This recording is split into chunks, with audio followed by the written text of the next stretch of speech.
They wore black like it was a costume, pressed and perfect, stitched together to convince the world they were grieving. The husband stood at the center of it all, shoulders slumped just enough to signal loss, eyes damp but never broken. Beside him, the woman no one was supposed to notice kept her head bowed, lips tight, hiding a smile that refused to disappear. To the cameras it looked like sorrow. To the room behind closed doors, it felt like relief. Outside, condolences flooded in, messages stacked up on glowing screens. Friends, colleagues, strangers typing the same words over and over again. Stay strong. She was a great woman. We're praying for you. Social media crowned him overnight, the loyal husband left behind, the man who had lost everything yet carried himself with such quiet bravery. The posts spread fast, shared by people who never knew her name but trusted the story. They were given what they didn't see were the hands clinking glasses once the doors shut, the breath they finally let out, the laughter that slipped through before it could be swallowed back down. This wasn't a house of mourning. It was a countdown finally reaching zero. The woman who had held the power, the discipline, the final word, was gone. That's what they believed. And belief, when shared by enough people, can feel like truth. The mistress adjusted her black dress, expensive and deliberate. The kind you wear when you know you're about to step into something new. The husband loosened his tie and smiled. Not wide, not reckless, but satisfied. This was the moment they had rehearsed in whispers, in stolen hours, in resentments left to ferment. No more shadows, no more pretending. The obstacle had been removed, and the world was already applauding their restraint. Yet beneath the smiles lived a tremor, a quiet fear neither dared to name, the sense that something unfinished still lingered, watching, waiting, but something felt off. Funerals don't hum with this kind of energy. Grief doesn't make the air feel lighter. And deep down, even they knew it. You could see it in the way they kept checking their phones, in the way the silence stretched too long between laughs. Because when a victory comes to Izeli, it has a way of asking questions. And while they toasted to freedom, convinced the story was finished, one phone call was already on its way, carrying a truth so dangerous it would shatter everything they thought they'd won once again forever. She was never the loudest voice in the room. She didn't announce her power or dress it up for applause. While others chased titles and attention, she built quietly, deliberately, brick by brick. The company bore her fingerprints long before it ever carried her husband's name. Contracts, systems, trust, all of it ran through her hands. Her discipline, her refusal to cut corners even when cutting corners would have been easier. People called her cold, controlled. What they really meant was that she couldn't be shaken. She didn't perform confidence. She lived inside it. Employees trusted her because she showed up before anyone else and stayed long after decisions were made. Partners respected her because she remembered details no one else bothered to learn. When crises hit, she didn't panic. She solved. That calm, steady authority became the spine of the empire everyone admired. Her husband benefited from all of it. Publicly, he played the face, the charm, the story people preferred to hear. Privately, he resented the way rooms shifted when she spoke, the way respect followed her without effort. He mistook her silence for submission, her patience for weakness. Insecurity has a way of rewriting reality, and soon he believed the success was his by right, not borrowed. She let him believe it, not because she agreed, but because she understood something he never did. Power doesn't need to argue. While he soaked up credit, she protected the foundation. While he enjoyed admiration, she carried responsibility. And when whispers started about money, loyalty, betrayal, she noticed everything. She always did. She documented patterns others ignored. She memorized numbers, timelines, behaviors. She understood how easily narratives could be twisted when the right voice went missing. Friends later remembered how she asked careful questions, how she paused before reacting, how she prepared for storms no one else believed were coming. She wasn't paranoid, she was precise, and precision is what keeps you alive when ambition turns dangerous. That's why her disappearance felt wrong to those who truly knew her. She didn't vanish without reason. She didn't leave threads untied. The official story was neat, convenient, almost merciful in how final it sounded. Too final, as if someone needed her gone quickly, quietly, before questions could form. To the world she became a memory overnight. To the business, she became an absence no one could replace. Meetings stalled, decisions blurred. The machine kept running, but the rhythm was off, like a heart missing a beat. And somewhere beneath the mourning and the noise, a truth waited patiently, untouched by rumors or lies. Because what no one knew was that her silence wasn't weakness, it was strategy.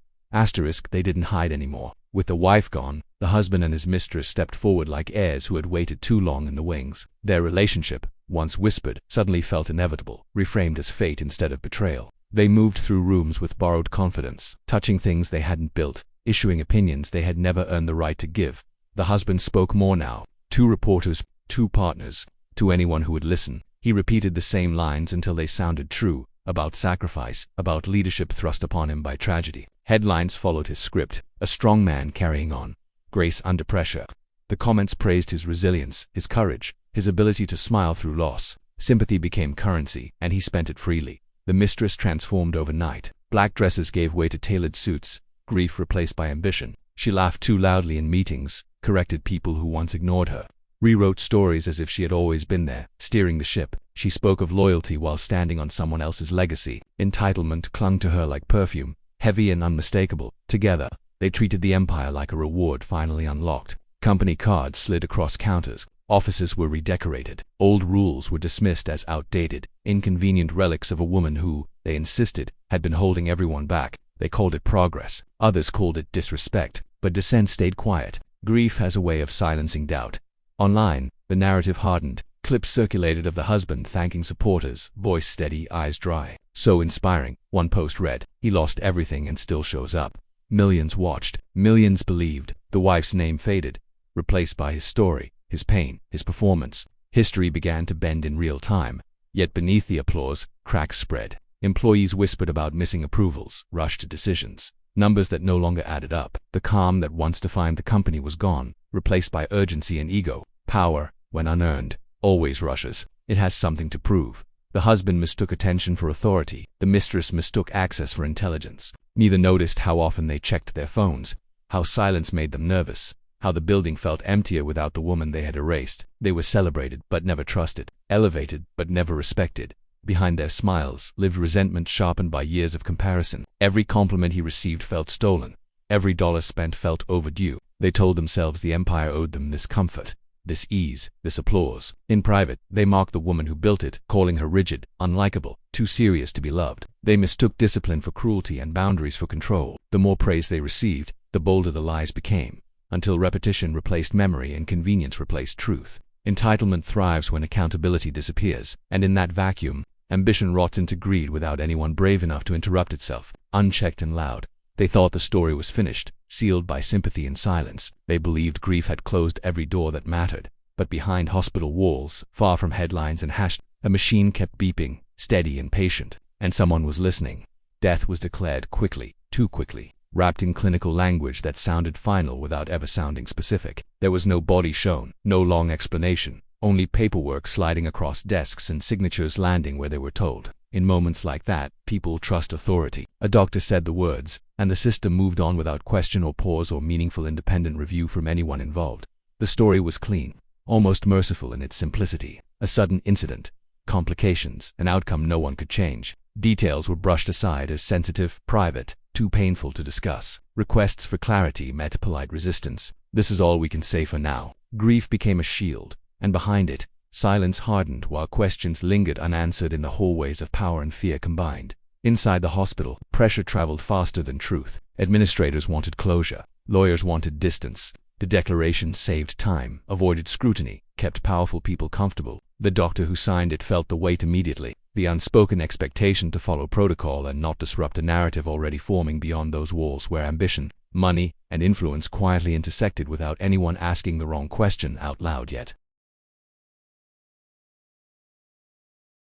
Forms were filed, boxes checked, time of death entered with mechanical certainty. No viewing was scheduled, no final goodbye offered to those who asked. It was explained away as compassion. In reality, it was convenience. The absence of a body became the foundation of a lie no one wanted to inspect because inspection would slow everything down and expose uncomfortable relationships nobody admitted publicly. Then, whispers began anyway. A nurse noticed irregular notes. A technician mentioned machines that never stopped, small details that didn't match the finality of the report. Each concern was dismissed gently, logged away, buried under authority. Systems protect themselves best when doubt is isolated and framed as misunderstanding, rather than warning signs demanding courage and accountability from people tasked with safeguarding life and truth itself always.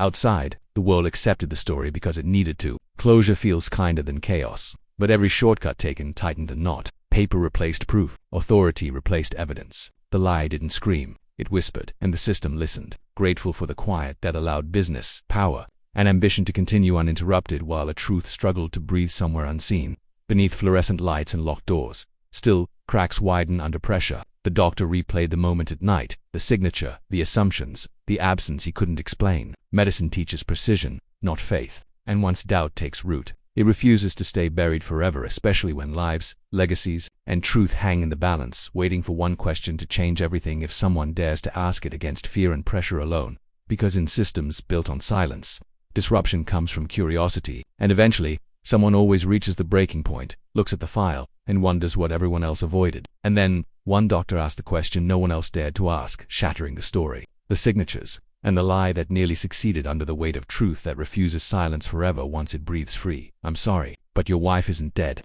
The room didn't react at first. Silence landed heavy, the kind that drains sound out of the air before anyone understands why. The husband blinked once, slow, as if the sentence had missed him. His mouth opened, then closed, rehearsing denial before it could find a voice. Across the table, the mistress stiffened, fingers tightening around her phone like it might save her. The doctor didn't raise his voice. He didn't need to. He explained carefully, methodically, stripping the story of its comfort. The declaration had been wrong. The machines never stopped. The woman they buried in words had been breathing the entire time. Unconscious, protected, moved quietly where influence couldn't reach her. Alive, but hidden. The husband leaned back as if struck, color drained from his face, the performance finally cracking. This wasn't a tragedy anymore. It was exposure. He asked the same question twice, hoping repetition might change the answer. It didn't. The truth sat between them, immovable, heavier than grief ever was.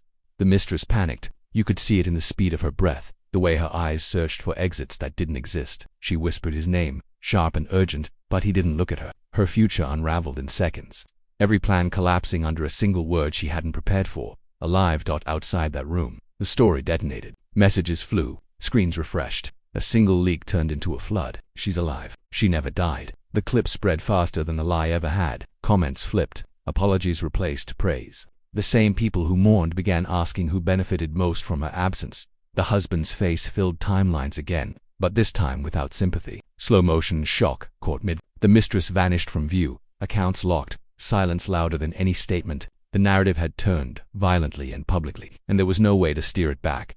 The hospital corridor seemed to narrow as the weight of it settled. Lawyers reached for phones. Assistants stopped smiling. Somewhere a notification chimed, then another, until the truth pulsed through networks faster than control ever could. The husband felt eyes shift, no longer admiring, now measuring. Every remembered speech sounded rehearsed. Every tear looked transactional. He realized too late that sympathy had an expiration date. The mistress understood something else entirely. Silence would not protect her. Screenshots lived forever. Receipts had memories. What had felt like triumph curdled into panic as institutions recalculated loyalty. Power doesn't vanish politely. It exposes who borrowed it. In that suspended moment, the lie lost oxygen. There would be investigations, questions, consequences. The system that rushed now slowed, and slowing revealed everything hidden. The doctor watched them absorb it, knowing the truth had crossed a point of no return, and that the woman they erased was about to reclaim more than her name. Nothing would ever feel stable again for anyone standing in that room because death can be mourned. Survival demands answers, and while the world reeled from the revelation, one truth waited quietly, steady and awake. Survival was only the beginning, because now she was awake. She woke without drama, without the fury everyone expected. No gasp, no rage, no demand for answers. Just eyes opening slowly, steady, aware. The machines hummed, nurses froze, and in that quiet moment, power returned to the room without raising its voice. She listened before she spoke. Doctors explained. Files were reviewed. Timelines unfolded. She absorbed everything with the same discipline that built the empire they tried to steal. Memory wasn't foggy. It was sharp. Conversations replayed. Decisions made in her absence revealed themselves like fingerprints under light. News traveled fast, but she stayed still. While headlines screamed and villains unraveled, she asked precise questions. Who signed what? Who moved money? Who spoke for her when she couldn't? There was no shouting, no threats. Preparation doesn't need volume. The husband spiraled publicly. Statements contradicted each other. Apologies sounded hollow. The mistress disappeared, then reappeared in panic, blaming everyone but herself. Their confidence dissolved the moment they realized she was watching again. Fully awake, fully present, fully aware of who they were when they thought no one was looking. She noticed everything. The rushed transfers, the meetings she was never invited to, the way her name was used like a shield. Calm gave her clarity. Rage would have been satisfying, but rage burns fast. She needed endurance. She needed receipts. In private moments, she planned, not emotionally, but strategically. Systems she designed could be reversed. Locks could be changed. Trust could be reassigned. The empire recognized its architect. Stability began to return the moment her presence was felt, not announced. Those who underestimated her made the same mistake twice. They thought survival meant gratitude. They thought waking up would mean forgiveness. They confused mercy with forgetfulness. She offered neither yet. Her calm unsettled everyone. Nurses whispered. Lawyers hesitated. Executives waited for instructions that came without theatrics. Power moved back into alignment, quiet and undeniable. She wasn't angry, she was focused. And focus, when paired with truth, is terrifying to people who rely on noise to hide their guilt. Outside her room, institutions recalculated in real time. Board members stalled decisions. Banks paused transfers. Allies resurfaced carefully, testing whether her calm was permanent. Every delay signaled respect returning. She understood leverage better than loyalty. Silence forced everyone else to reveal their position, and in that waiting, fear traveled faster than gossip. The villains felt it first, the sense that time itself had turned against them, stretching minutes into consequences they could no longer outrun. Nothing here was accidental, and nothing would be forgiven simply because the truth arrived late at last for them. Because when she finally spoke, it wouldn't be to punish feelings or soothe egos. It would be to restore order, expose lies, and remind everyone watching that dignity doesn't need permission to reclaim its place. And when she finally spoke, it wasn't revenge, she announced, it was accountability. Truth doesn't argue online, it documents. Once the filings appeared, everything changed. Court records surfaced, timelines aligned, accounts froze mid-transaction. Investigations opened quietly, then all at once. Headlines flipped overnight, not with outrage but with precision, listing dates, signatures, amounts. The story stopped feeling emotional and started feeling factual. And facts don't need volume to be devastating. The internet recalibrated in real time. The same feeds that praised resilience now asked harder questions. Wait, she was the real power. Burn the black dresses. Posts stacked receipts like bricks, building a wall no apology could climb. Clips were replayed with new context. Smiles reframed as schemes. Tears recast as strategy. Silence from the husband spoke louder than any statement he could have written. The mistress tried to explain, then tried to vanish. Neither worked. Screenshots don't forget. Messages don't Every attempt to control the narrative only widened the cracks. Influencers who once defended them pivoted carefully, deleting posts, hedging captions, pretending neutrality had always been their position. The crowd noticed. Accountability has a memory. Asterisk, asterisk. What made it unbearable wasn't the noise. It was the calm. Press releases arrived, measured and minimal. Banks confirmed holds. Boards announced reviews. Each confirmation felt like a door locking behind them. No shouting, no spectacle, just the steady click of consequences. People felt relief in the clarity, not because punishment is entertaining, but because truth finally had a spine. Employees spoke without fear. Partners corrected records. The empire steadied as if recognizing its rightful gravity again. Justice didn't rush. It arrived organized. The husband watched the world reassemble without him at the center. His name became a footnote, his strength a punchline. The mistress learned the cost of proximity to stolen power. Sympathy evaporated. Attention moved on. Across timelines, people shared the same feeling, relief mixed with resolve. Immigrant families, workers, quiet builders recognized the pattern instantly. When dignity is erased, truth organizes. When power is stolen, receipts surface. Watching it unfold felt affirming, a reminder that systems can bend back toward fairness when courage replaces fear for communities. Long told to stay silent again, and in that quiet after the turn, when the facts had finished speaking and the crowd had found its balance, one realization landed heavier than any headline. The final blow wouldn't come from courts or cameras. It would come from the woman they wronged, choosing how to end this herself. Asterisk, she returned, not with fanfare, not with speeches, but with presence. Every meeting she entered shifted the room's gravity. Decisions were no longer whispered behind closed doors. They carried weight, history, and consequence. The empire she had built recognized its architect, and every system she designed snapped back into alignment under her watchful, deliberate gaze. Control was quiet but absolute, earned through discipline and patience, not posturing. The husband and mistress were left in the margins, their names fading like chalk washed by rain. Public fascination turned into collective amusement. Sympathy evaporated, and every claim they had made unraveled under the clarity she restored. Their influence shrank to irrelevance, a reminder that borrowed power can never withstand scrutiny. What had once seemed permanent was revealed to be temporary, a shadow that disappears when light returns. Social media buzzed again, but this time with respect, admiration, and reflection. Stories highlighted her resilience, her foresight, and her unshakable integrity. Communities who had silently rooted for justice felt validation. Those who had underestimated her were reminded that dignity doesn't need announcement, it exists quietly, persistently, and it survives. The lesson crystallized in real time. Patience outlasts opportunism, truth outlives deception, and real power requires neither applause nor approval to assert itself. Every calculated move she made, every measured decision, demonstrated that authority is not granted by circumstances or sympathy. It is carried in composure, strategy, and the refusal to surrender to chaos. In the end, the empire was hers again. Yes, but so was the story. She controlled how it was told, remembered, and understood. The narrative of survival, of calm triumph, of justice reclaimed, belonged entirely to her. And as the world watched, silent and awed, one undeniable truth stood clear. Power doesn't announce itself at funerals. It waits, survives, and walks back in alive.